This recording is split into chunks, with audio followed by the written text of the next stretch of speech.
चीज़ है कि we are very concern about our constitutional rights,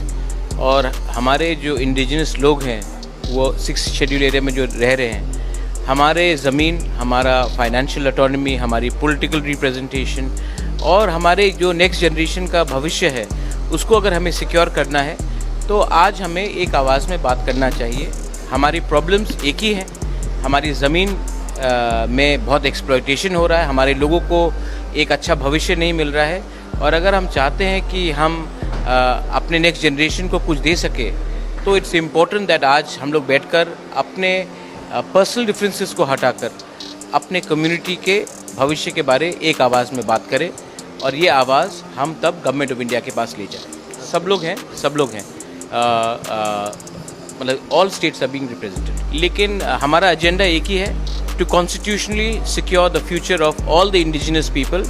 B it in Tripura, be it in Meghalaya, Assam, Mizoram, parts of what you call